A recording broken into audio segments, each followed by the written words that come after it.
Welcome Padmanabha sir. आज हमारे podcast पे पहली बार ऐसा है कि कोई real estate agent turn developer आज हमारे गेस्ट है। Welcome to our podcast. आज हमारे को बहुत सारे इन्फॉर्मेशन चाहिए डेवलपर कैसे बनने के लिए। Thank you Abhijit, sure, it's my pleasure to be with you. मुझे ये जानना है एक्चुअली कि ये जर्नी कहाँ से स्टार्ट हुई आपकी, यानी एज अपनी शुरुआत कहाँ से हुई, यानी पूना में आना या फिर आप पूना से ये प्रॉपर, क्या है इसके पीछे बैकग्राउंड? मेरा नेटिव जो है वो शेगांव के पास मलकापुर है। अच्छा। बुल्ढाना डिस्ट्रिक्ट में। Okay. 1996 में मैं यहाँ पे पढ़ने के लिए आया। मेरा एम था कि DYSP बनना। ओके। DYSP के लिए प्रिपरेशन करना। तो मैंने यहाँ पे कॉलेज में एडमिशन ली आफ्टर 12th। और कॉलेज करने के बाद नहन प्रबोधिनी में और स्टडी सर्कल में MPC के क्लासेस ज्वाइन किए। ग्रेट। तो वो ज्वाइन करने के बाद I qualified for MPC mains. Okay, मेरा सिलेक्शन भी हुआ सेंट्रल गवर्नमेंट की जॉब के लिए। बट तब थोड़ा टाइम था अपॉइंटमेंट के लिए, इसलिए मैंने ILS लॉ कॉलेज में एडमिशन लिया। तो ILS लॉ कॉलेज में LLB और डिटेल कर रहा था। 1 साल कंप्लीट हुआ लेकिन अपॉइंटमेंट नहीं आया। तो बीच में फिर मैंने ICCI में अप्लाई किया, ICCI बैंक में।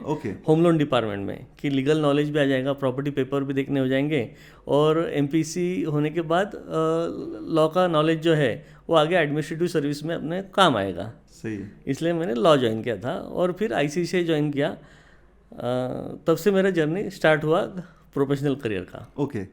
फिर उसके बाद में का अगला ये क्या था, पड़ाव क्या था आपका? ICICI में आप कितने दिन थे और ये फ्लो से आप एक्चुअली रियल एस्टेट के मेन स्ट्रीम में कैसे आए?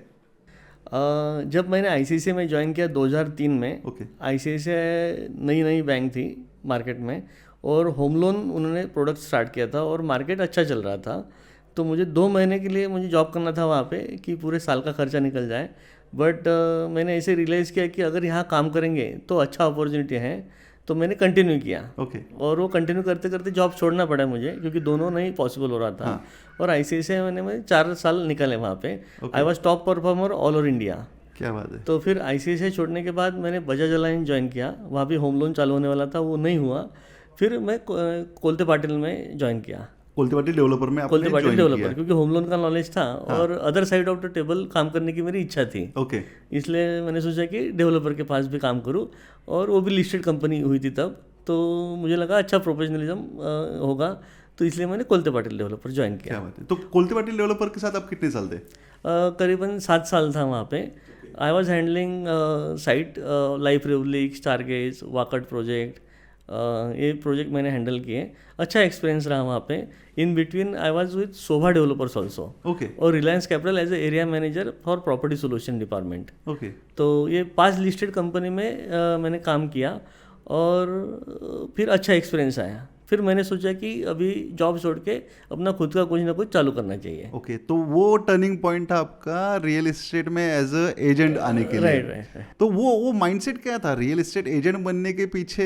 एक्चुअली माइंडसेट क्या था, क्योंकि इतने अच्छे प्रोफाइल में से आप आने के बाद में रियल एस्टेट एजेंट थोड़ा सा एक ऐसा प्रोफाइल है कि जहाँ पे लोग भी सोचते कि अरे नहीं, एक थोड़ा सा अलग फील है रियल एस्टेट एजेंट बनने में। तो हाँ, वो मैं समझ सकता हूँ। क्या जर्नी थी वो? राइट, मैं समझ सकता हूँ।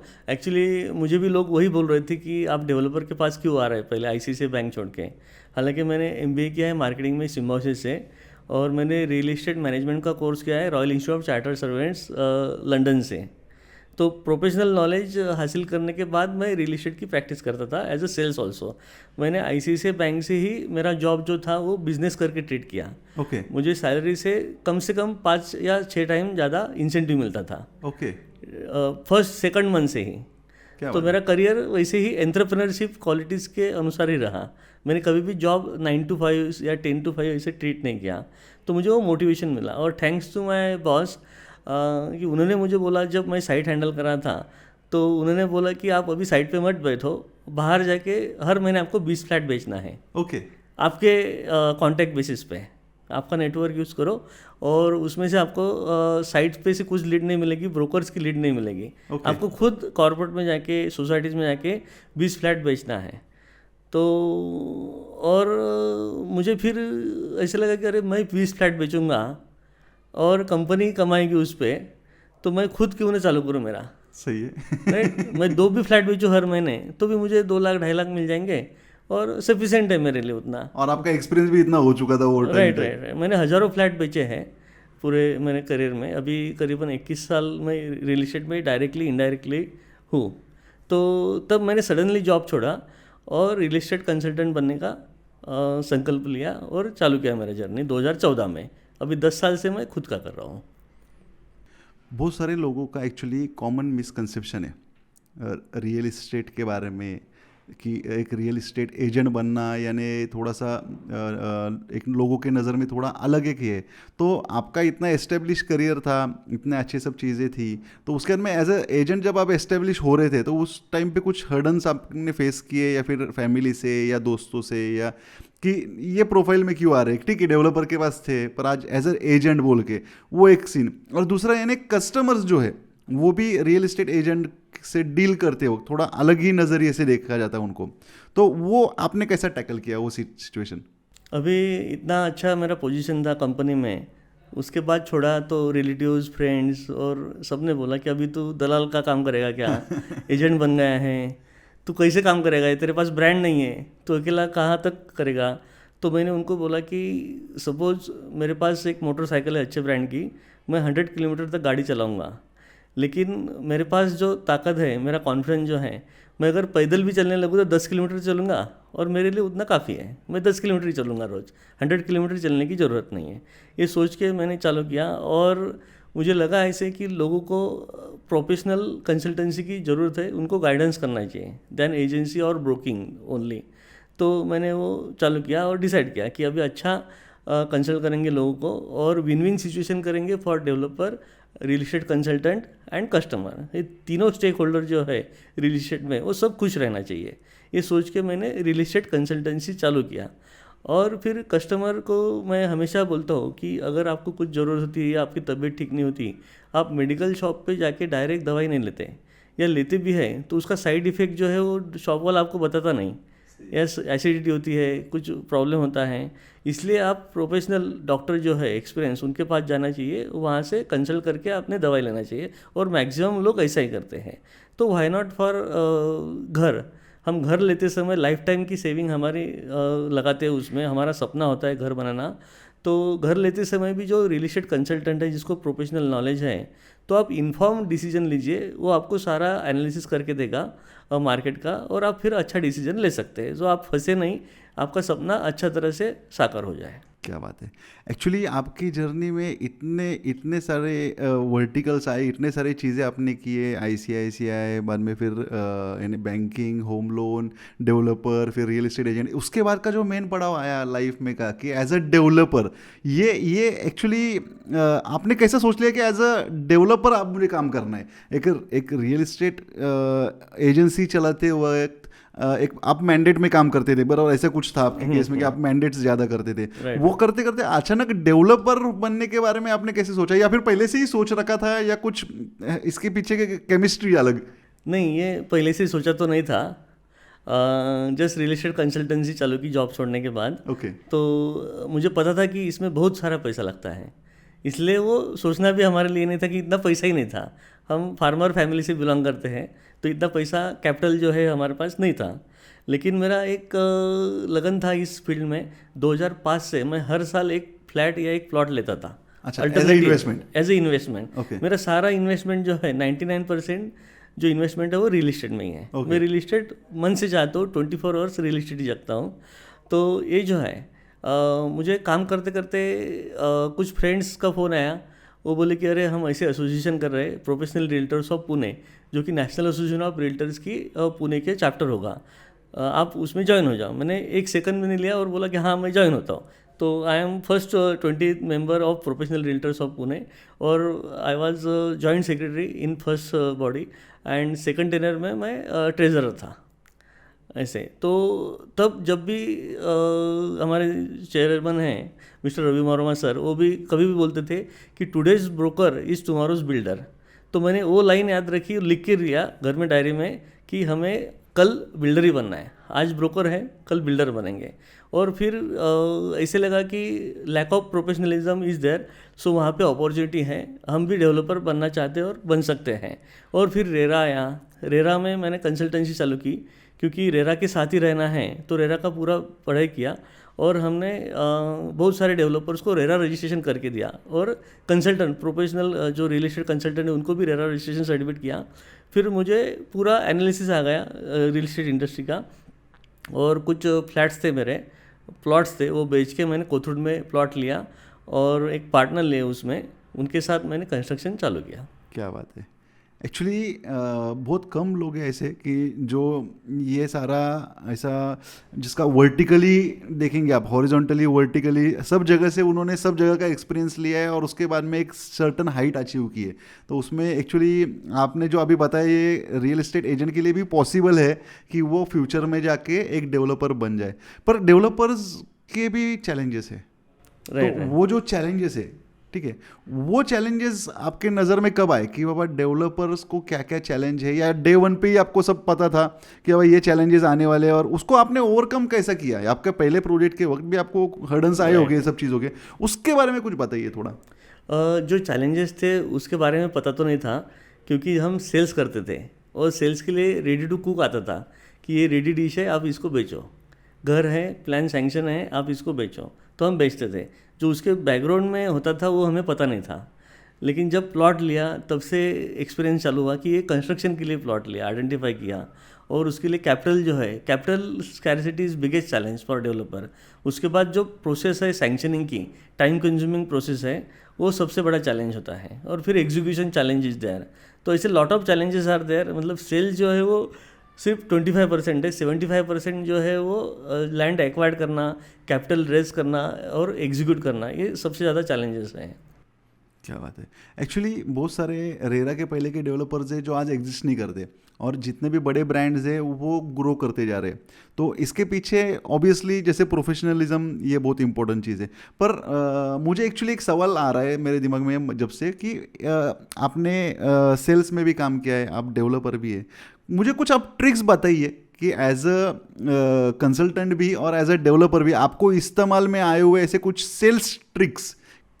सेल के लिए ज़रूरी है, जो भी प्रोडक्ट हम सेल कर रहे हैं तो प्रोडक्ट के बारे में पूरा नॉलेज लो, जो प्रोडक्ट बना रही है वो कंपनी, उन कंपनी के बारे में नॉलेज लो, और तीसरा इंपॉर्टेंट जो इंडस्ट्री के बारे में आपको नॉलेज चाहिए। तो तीनों नॉलेज इंपॉर्टेंट है। सो एनालिसिस करके, रिसर्च करके आप कस्टमर को गाइड कर सकते हैं। और don't sell, Joy of buying is more than selling. Customer को ऐसे लगना चाहिए कि मैंने खरीदा है, मुझे बेचा नहीं गया है, तो ये अच्छा रहेगा। और लॉन्ग टर्म में जो है ये रिलेशनशिप बिल्ड होता है कस्टमर के साथ, चाहे डेवलपर हो या रियल एस्टेट कंसल्टेंट हो। तो जॉय ऑफ बाइंग वो फील होना चाहिए कस्टमर को। ओके। एक्चुअली कुछ परसेप्शंस होते हैं, तो एज अ डेवलपर आपके क्या परसेप्शंस है? यानी ऐसे कुछ 4 Ps है या फिर ऐसे कुछ आपने कुछ ऐसे ये बनाए हुए या रहते हैं लगभग, तो ऐसा कुछ है? 4 Ps of real estate I feel is different. यहाँ पे जो लोग बोलते हैं कि पैसा है, पावर है और प्लेस है, या मेरा नाम पाटिल है, okay. तो मैं डेवलपर बन गया। बट अभी जो है आगे चल के प्रोफेशनलिज्म लगेगा, यानी तो 50। हाँ 50।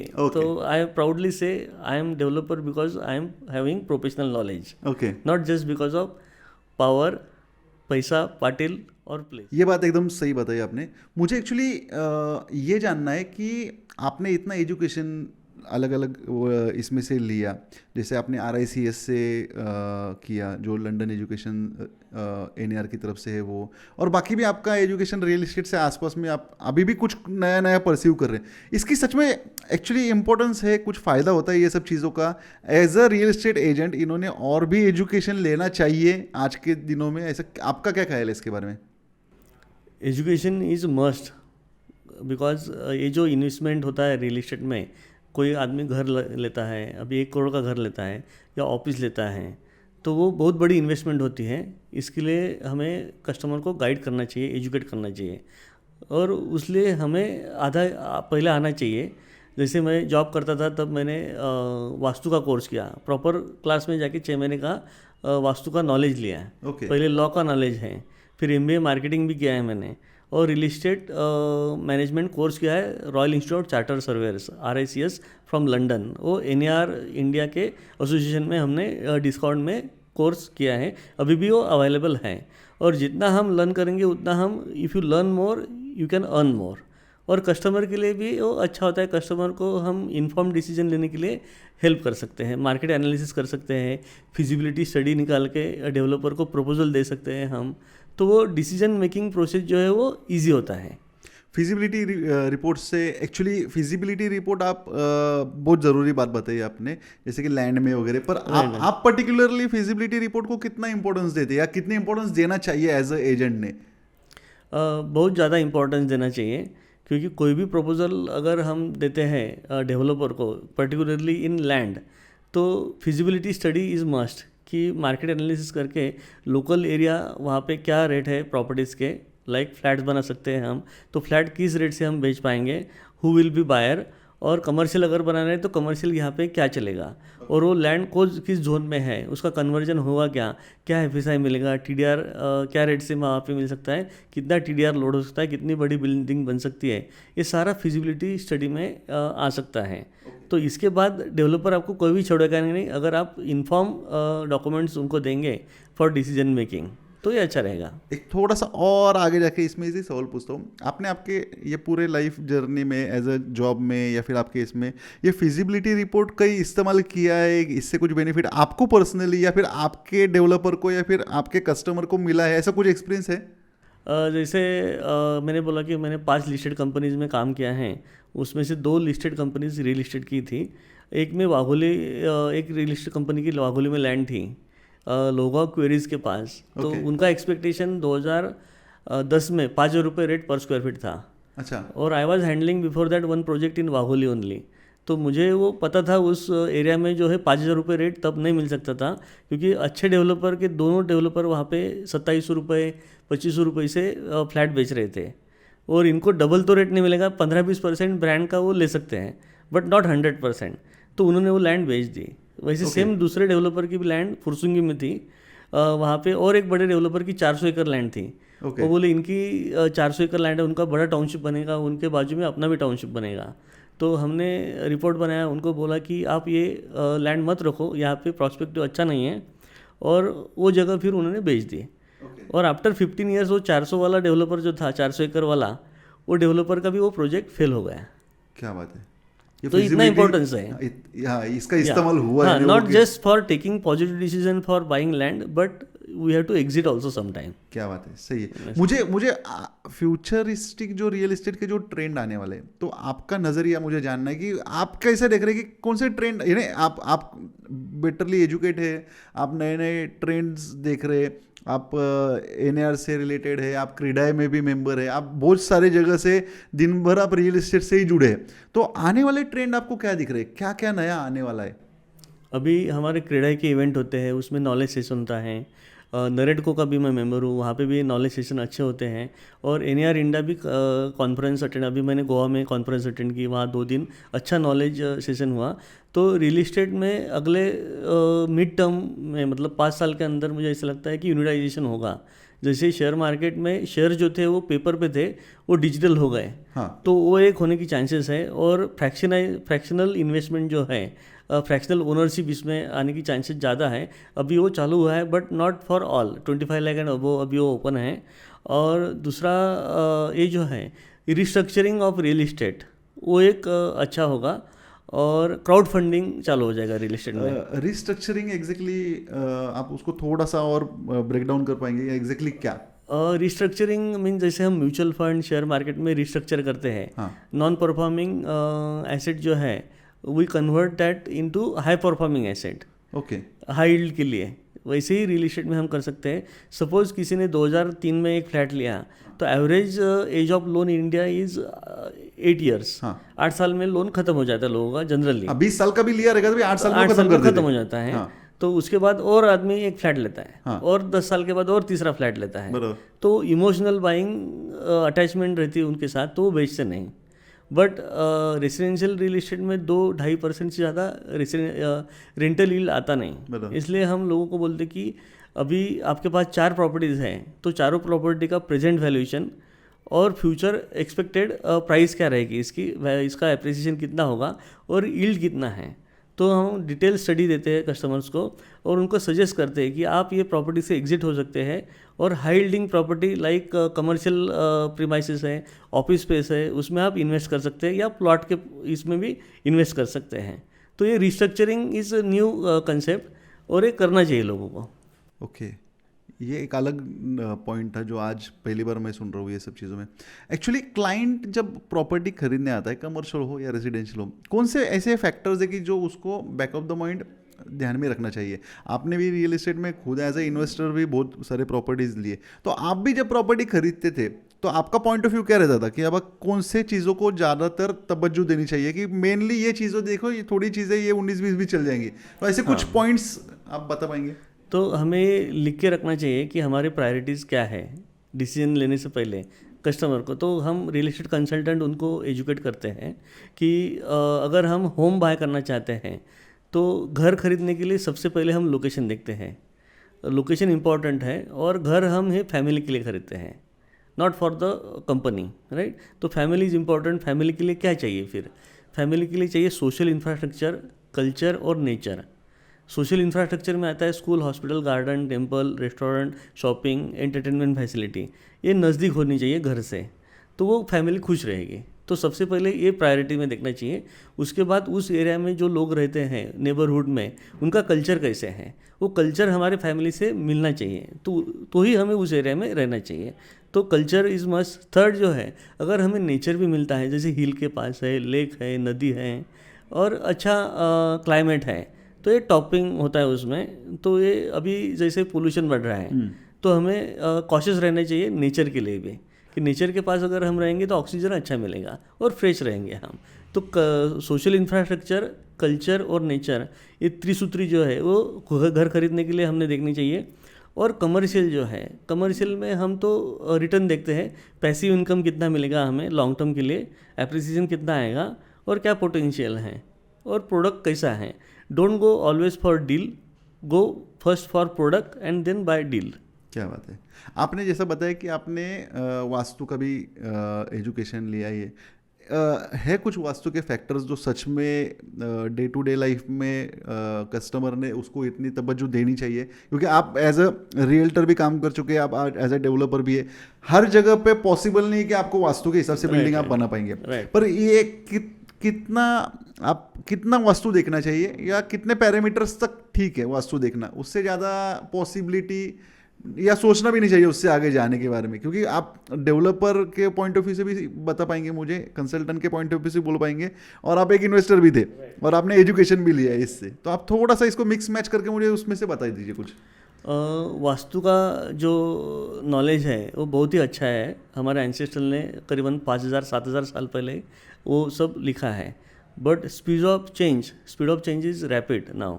बहुत चेंज हुआ है। पहले जैसे हम रहते थे और आज जैसे रहते हैं वो बहुत फ़र्क है। तो आज की डेट में पूरा ना देखते, सिर्फ अगर हम 3 चीज़ें देखते हैं तो दैट इज़ सफिशेंट। उसमें आपको पॉजिटिव वाइब्रेशंस फील होने चाहिए घर में जाने के बाद। दूसरा जो है, घर में सनलाइट आना चाहिए, ओके। और तीसरा वेंटिलेशन अच्छा होना चाहिए, ओके। ये 3 चीज़ें आप याद रखो। फिर ईस्ट वेस्ट फेसिंग है, नॉर्थ फेसिंग है, वो ज़्यादा इंपॉर्टेंट नहीं है, क्योंकि अभी इस कंस्ट्रक्शन का स्ट्रक्चर जो है वो चेंज हुआ है। सही है। आने वाले दिनों में आप एज अ डेवलपर और कौन से वर्टिकल्स में हमको दिखाई देंगे? आप तो अभी कमर्शियल में है, आपके 2 कमर्शियल प्रोजेक्ट अभी चल रहे हैं। आने वाले दिनों में आपके कौन से नए वर्टिकल्स हमें देखने मिलेंगे? अभी मैंने मेरी ज़िंदगी में पहला प्रोजेक्ट जो किया है वो कमर्शियल किया है, और वो भी कमर्शियल प्रोजेक्ट जो है वो 2.5 लाख स्क्वायर फीट का है। क्या बात है। मतलब वो बहुत बड़ा सोच के मैंने वो बनाया। मेरे पार्टनर भी है उसमें, हम दोनों मिलके वो करते हैं। और आगे चल के अभी मैं रेसिडेंशियल भी कर रहा हूँ और plotting exclusive villa plotted project कर रहा हूँ on port road next to Chandni Chowk. और रीडेवलपमेंट के प्रोजेक्ट भी मैं परस्यू कर रहा हूँ और नए एवेन्यूज़ और आएंगे। इसमें ऐसे 3-4 वर्टिकल्स में मैं काम करूँगा। रीडेवलपमेंट में एक्चुअली मार्केट आज देखेंगे तो लगभग आज से 10-15 साल पहले जो भी कंस्ट्रक्शन होता था, अभी वो सब चीज़ें रीडेवलपमेंट में आना स्टार्ट हो चुकी है। अभी लगभग आपका प्रभात रोड, आपटे रोड, कोथ रोड वगैरह एरिया तो बहुत ज़्यादा हाई डिमांड में है आपके रीडेवलपमेंट के लिए। तो रीडेवलपमेंट में कौन से पैरामीटर्स एक्चुअली डेवलपर को ध्यान देना चाहिए? क्योंकि क्या है कि एज मेरा कोई प्रोजेक्ट है जहाँ पे हम सब एक कुछ कम्युनिटी रह रही है, 50-100 लोग है, तो सबके माइंडसेट अलग अलग है। किसी को कुछ चाहिए, किसी को कुछ चाहिए, किसी को कुछ चाहिए। तो डेवलपर को अगर उसमें उसका करियर बनाना है या फिर उसमें ज़्यादातर आपको जाना है रीडेवलपमेंट में, तो कौन से पैरामीटर पे ध्यान देने की ज़रूरत है उनको? रीडेवलपमेंट में फिजिबिलिटी स्टडी जो होती है वो सबसे ज़्यादा इम्पोर्टेंट होती है। ओके, नॉर्मल केस से भी उसमें ज़्यादा इम्पोर्टेंट है। हाँ, नए प्लॉट में प्रॉफिट में लॉस हो सकता है। अच्छा, नए प्लॉट अगर लेता है और उसमें कंस्ट्रक्शन करते हैं तो डेवलपर को फ्रीडम मिलती है कि इस प्लॉट पे क्या बनाना है, वो डेवलपर को चॉइस रहता है।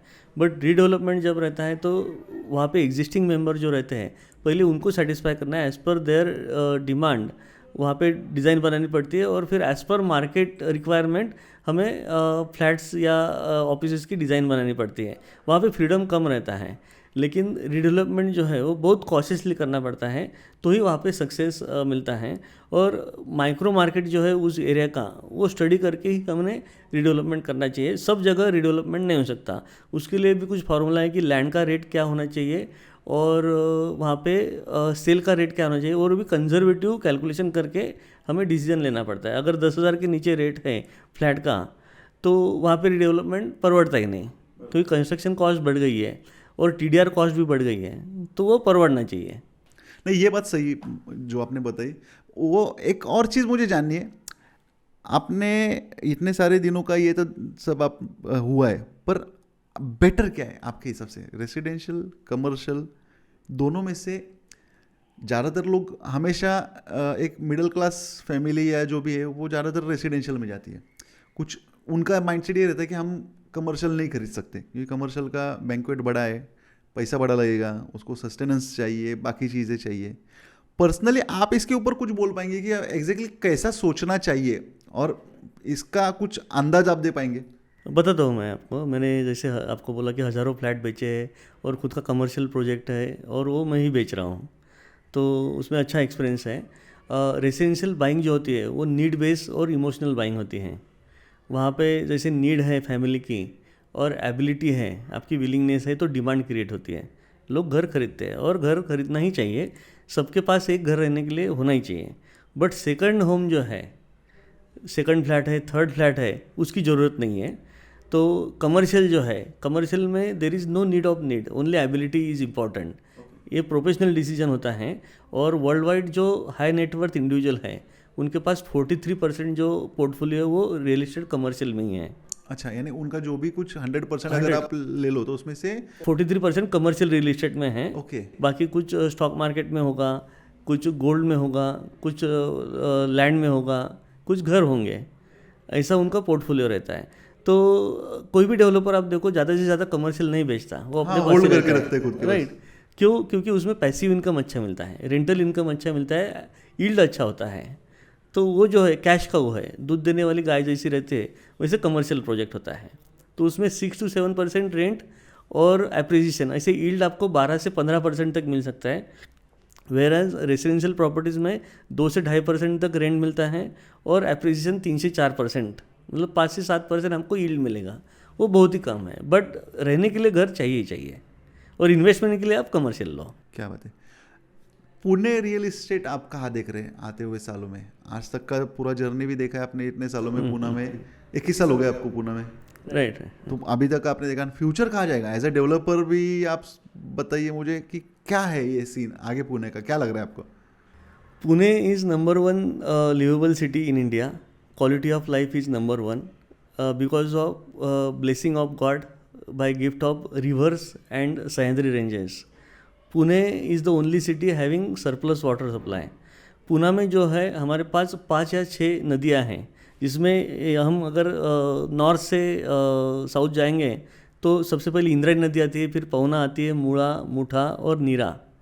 ये 5 नदियों पे जितने भी डैम्स हैं उसमें 100+ TMC वाटर है, जो कि किसी भी सिटी में नहीं है इंडिया में। तो पुणे का फ्यूचर बहुत अच्छा है, और कोई भी अगर माइग्रेट करना चाहता है इंडिया में तो पुणे में आता है, क्योंकि there are 196 plus colleges in higher education in Pune. तो बच्चे जब पढ़ने के लिए आते हैं, पढ़ाई होने के बाद वो सेटल यही होना चाहते हैं, जॉब लगता है। और मेरा मानना ऐसा है कि किसी को अगर जॉब लगता है तो 100 स्क्वायर फीट पे काम करता है एवरेज ऑफिस स्पेस। जो 100 स्क्वायर फीट पे ऑफिस में काम करता है उसके पीछे एक फ्लैट की डिमांड तैयार होती है, और फ्लैट की रिक्वायरमेंट रहती है 1000 square feet, right. Vice versa, अगर कोई एक फ्लैट लेता है 1000 स्क्वायर फीट का तो उसको काम करने के लिए कई जगह लगेगी। तो जब कोई, हमने बोला है कि हमने 90,000 फ्लैट बेचे लास्ट ईयर, तो उसका स्क्वायर फीट कितना होता है, उसके बेसिस पे हम कैलकुलेशन कर सकते हैं, बैकवर्ड कैलकुलेशन, कि हमारे ऑफिस स्पेस की डिमांड कितनी रहने वाले पे। जैसे एक फ्लैट के पीछे 100 स्क्वायर फीट की ऑफिस की डिमांड जनरेट हो गई, क्योंकि उसको घर से काम करना पॉसिबल नहीं होगा, ऑफिस आना पड़ेगा, तो वो डिपेंडेंट है।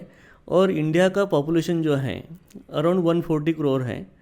अगर हम ग्रोथ स्टोरी कंपेयर करते हैं चाइना के साथ, चाइना का पॉपुलेशन उतना ही है। As of now urbanisation in China is much more than India. वहाँ पे 89 करोड़ लोग सिटीज़ में रहते हैं। भारत में अभी 57 करोड़ लोग सिटीज़ में रहते हैं। अभी जो 32 करोड़ लोग रूरल एरिया से अर्बन एरिया में आएंगे, तो उनको चॉइस कौन सी है? वो बॉम्बे जाएंगे, दिल्ली जाएंगे, बेंगलुरु जाएंगे, चेन्नई जाएंगे, या पुणे आएंगे? Pune is number 1 choice. Better choice Pune ही है, राइट। तो पुणे जो है अभी PMRDA हुआ है, Pune metropolitan regional development authority, apart from PMC and PCMC। So PMRD का एरिया जो है that is 27 time bigger than Singapore. तो इतना बड़ा ये एरिया हो रहा है, इतना बड़ा डेवलपमेंट हो रहा है, और government is promoting horizontal development. तो Pune will grow like anything, और नेचुरल ग्रोथ हो रही है हर साल, ईयर ऑन ईयर बेसिस हम सेल्स वॉल्यूम जो हैं वो इंक्रीज़ हो रहे हैं। तो पुणे का रियल इस्टेट मार्केट बहुत अच्छा है। क्या बात है। ये मार्केट में real estate agent, channel partner कहाँ स्टैंड करता है, और कितनी ज़रूरत है आज डेवलपर को रियल इस्टेट एजेंट की? क्योंकि आप दोनों जगह पे रह चुके हैं, आप एक रियल इस्टेट एजेंट के भी पॉइंट ऑफ व्यू से देखते हैं और एक एज अ डेवलपर भी है आप। तो कितना इंपॉर्टेंस है रियल इस्टेट एजेंट का आने वाले दिनों में? राइट। अभी इसमें ऐसा है कि आपने एशियन पेंट कंपनी सुनी होगी, राइट। बाकी बड़ी बड़ी कंपनियां हैं, वो खुद कुछ भी नहीं बेचते, वो सिर्फ प्रोडक्ट डेवलप करते हैं, प्रोडक्ट बनाते हैं। उनके डिस्ट्रीब्यूटर होते हैं, डिस्ट्रीब्यूशनशिप होती है ना, जैसे होलसेलर है, रिटेलर हैं।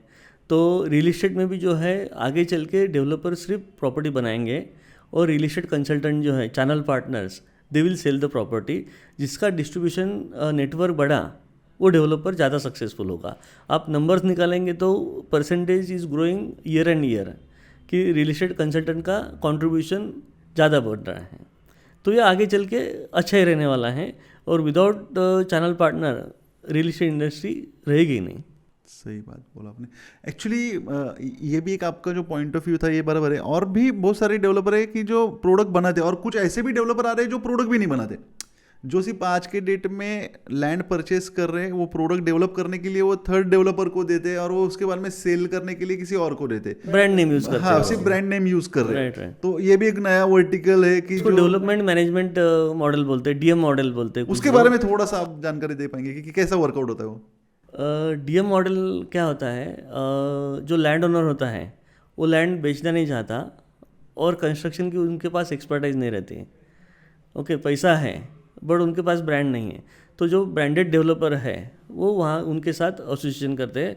वो लैंड परचेस नहीं करते, जॉइंट वेंचर भी नहीं करते, लेकिन एक एग्रीमेंट करते हैं कि हम आपका कंस्ट्रक्शन जो है वो देखेंगे, चाहे कॉन्ट्रैक्टर कंस्ट्रक्शन करें, लेकिन हम उसमें सुपरविज़न करेंगे, और अच्छा क्वालिटी का आपको कंस्ट्रक्शन करके देंगे, और हमारा ब्रांड यूज़ करेंगे, हम कस्टमर को सर्विस देंगे।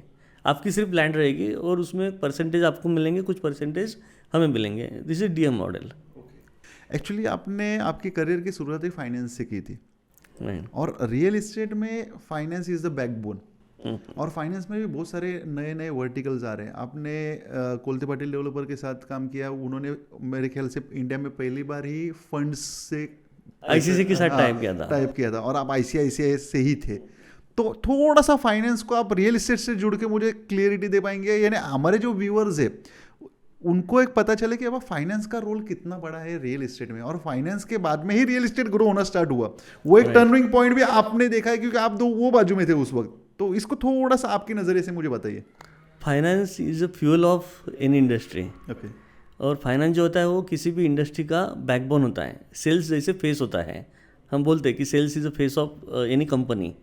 तो पेन कितना भी महंगा हो, उसमें रिफिल नहीं तो पेन कुछ फ़ायदे का नहीं है। सही बात है। जैसे कितना भी अच्छा कंपनी हो आपका, कितना भी अच्छा प्रोजेक्ट हो, उसमें अगर फाइनेंस ही नहीं है तो कंपनी प्रोजेक्ट चलेगा ही नहीं है। तो फाइनेंस का इम्पोर्टेंस बहुत ही है, मतलब वो हम निगलेक्ट ही नहीं कर सकते हैं।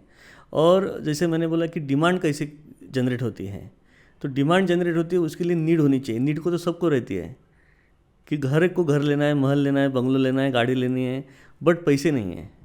तो एबिलिटी कैसे क्रिएट हो सकती है, तो उसको हम लीवरेजिंग कर सकते हैं कि जैसे मेरे पास 20 लाख रुपए हैं, फ्लैट मुझे 1 करोड़ का लेना है, तो मुझे ज़िंदगी भर कमाई करना पड़ेगा और सेविंग करना पड़ेगा, लेकिन 1 करोड़ जब मेरे पास जमा हो जाएंगे तो वो फ्लैट की वैल्यू मेरी 3 करोड़ हो जाएगी। सही बात है। तो ये कभी नहीं मैं अचीव कर पाऊंगा। तो बैंक इसमें बीच में आती है। बैंक क्या बोलती है, आप 20 लाख रुपए भरो, मैं 80 लाख रुपए देता हूँ और आप ये फ्लैट परचेस कर लो और हमें इंटरेस्ट दो 20 साल तक, 25 साल तक। और वो अच्छी बात है, हम अपने घर में खुद की ज़िंदगी बिताना कुछ और ही बात होती है। तो फाइनेंस का रोल जो है बहुत ही इम्पोर्टेंट है। तो ये फंड्स कैसे वर्क करते हैं एक्चुअली? अभी डेवलपर ने फंड्स लेना या फिर बैंक से लोन लेना चाहिए? एज अ डेवलपर आप भी काम कर रहे हैं, तो बेटर क्या होता है, फंड के साथ जाए या फिर बैंक से लोन ले? Since I told you I am professional, I have done MBA in marketing from Symbiosis. I believe in balancing debt and equity. Okay. पूरा लोन भी नहीं लेना चाहिए और पूरा इक्विटी भी नहीं लेना चाहिए। अच्छा। ये बैलेंस करना चाहिए, डिपेंड ऑन सिचुएशन। ये सिचुएशनल थ्योरी करके एक कंसेप्ट है। तो डेवलपर जब लैंड लेता है तब सीड कैपिटल की ज़रूरत होती है, बहुत बड़े पैसे लगते हैं, तो वहाँ पे कुछ फंड्स की ज़रूरत पड़ती है, तो वहाँ पे हम एक कैपिटल रेस कर सकते हैं। सेकंड कैपिटल जो होता है लगता है मैक्सिमम वो अप्रूवल के टाइम पे लगता है और फिर कंस्ट्रक्शन के लिए लेता है। तो हमें वो स्विच करना चाहिए, जैसे इंडिविजुअल से लेते हैं या प्राइवेट बैंक से लेते हैं, NBFC से लेते हैं, और सैंक्शन के टाइम पे कुछ पैसे लगते हैं, और कंस्ट्रक्शन के लिए। तो कंस्ट्रक्शन के लिए हमें एक गोल्डन रूल जो होता है वो lower the rate of interest higher the tenor, और higher the rate of interest lower the tenor. जैसे रेट ऑफ इंटरेस्ट ज़्यादा होगा तो कम से कम पीरियड के लिए लेना चाहिए, तो ही कंपनी सस्टेन हो सकती है। और उसमें कितना डेब्ट लेना है और कितना इक्विटी। इक्विटी मीन्स किसी को कुछ एरिया देना है, पार्टनर बनाना है, तो डेवलपर लेवल एंट्री हम देते हैं इन्वेस्टर्स को। तो डेवलपर लेवल में जो एंट्री करता है वो मैक्सिमम प्रॉफिट बनाते हैं, अर्ली अडेप्टर हम उनको बोल सकते हैं। सेकंड लेवल की एंट्री जो होती है वो नॉर्मल इन्वेस्टर्स के लिए होती है, और थर्ड जो होते हैं वो कस्टमर्स हैं। कस्टमर जब इन होते हैं तो अर्ली अडेप्टर इन्वेस्टर जो है वो एग्जिट होते हैं। क्या बात है। तो ये साइकिल है फाइनेंस की। इसमें मुझे थोड़ा सा एक इससे रिलेटेड आसपास का, क्योंकि नया ट्रेंड में अभी आपने UDCPR देखा। UDCPR आने के बाद में जो ग्रोथ हो रही है, मैसिव ग्रोथ हो रही है, FSI बढ़ गया, ये सब चीज़ें बढ़ गई, सस्टेनेबल है UDCPR? आज डेवलपर के लिए कॉस्ट भी बढ़ गई है, ऑब्वियसली UDCPR के बाद में कॉस्ट बढ़ गई है। थोड़ा सा आप उसका एक बैकग्राउंड आपके नज़रिए से बताएंगे, वो कस्टमर के लिए बेटर हुआ है, गवर्नमेंट के लिए बेटर हुआ है, या डेवलपर के लिए बेटर हुआ है, या तीनों का विन विन सिचुएशन है? UDCPR सबके लिए बेटर है, गवर्नमेंट के लिए भी, डेवलपर के लिए भी, और कस्टमर्स के लिए भी। ओके। उसमें unique development control and promotion rules, हाँ, UDCPR हैं। ये महाराष्ट्र में लागू हुआ 2020 में। अगर UDCPR लागू नहीं होता था तो क्या होता था, प्रैक्टिसेस जो चल रही थी वहाँ पे सप्लाई कम होता था, राइट। सप्लाई कम होता था तो प्राइसेस बढ़ती थी, राइट। प्राइसेस बढ़ती थी तो कस्टमर को अफोर्ड नहीं होता था। तो UDCPR से सप्लाई बढ़ा है, सप्लाई बढ़ा है तो प्राइसेस कंट्रोल में है, राइट। प्राइसेस कंट्रोल में है, कस्टमर को फ़ायदा हो रहा है। और सप्लाई बढ़ा है, कस्टमर को, डेवलपर को FSI अच्छा मिल रहा है, पॉलिसीज़ क्लियर है, एम्बिग्यूटी नहीं है उसमें, तो डेवलपर को ईज़ ऑफ डूइंग बिजनेस हो रहा है, और ज़्यादा सैंक्शन हो रहा है, ज़्यादा घर बेचे जा रहे हैं। इसलिए गवर्नमेंट को सैंक्शन के समय पे ज़्यादा पैसे मिलते हैं, और स्टैम्प ड्यूटी का कलेक्शन रिकॉर्ड हुआ है। आप लास्ट 4 साल के अगर फिगर्स निकालेंगे तो अच्छे, मतलब इसमें जो है सबको विन विन सिचुएशन है। ये 3 स्टेक होल्डर मेन है, बट चौथा पिलर जो है रियल एस्टेट का, वो हम चैनल पार्टनर भी है, उनको भी फ़ायदा हुआ है। क्या बात है। चैनल पार्टनर के नाम से फिर से एक चीज़ याद आई मुझे, नेटवर्किंग। आप ये सारे वर्टिकल में रह चुके, नेटवर्किंग ने कितना बड़ा रोल प्ले किया है आपके लाइफ में, as a individual, as a realtor, as a developer? आप सब वर्टिकल में नेटवर्किंग को कितना मार्क्स देंगे आपके हिसाब से? Networking is very important. Networking मतलब आपका नेटवर्क जितना बड़ा है उतनी आपकी नेटवर्थ बड़ी है। आपको नेटवर्क बढ़ानी है तो नेटवर्क बढ़ाने पड़ेगा। अभी पर्टिकुलरली जैसे मैंने बोला कि जॉब छोड़ने के बाद मैंने NAR ज्वाइन किया, professional realtors of Pune join किया, डेवलपर बनने के बाद क्रीडाई ज्वाइन किया और नरेटको भी ज्वाइन किया। I am member of Rotary also, Rotary Pune Bavdhan light, तो वहाँ भी मेरा नेटवर्किंग अच्छा होता है और वहाँ से डायरेक्टली इनडायरेक्टली अच्छी लीड मिलती है सब जगह से और नॉलेज हमारा बढ़ता है। As I told you, if you learn more you will earn more, right. और नेटवर्क करने से क्या, we are average of 5 people, जितने हमें 5 लोग मिलते हैं उसमें से हम एवरेज बनते जाते हैं।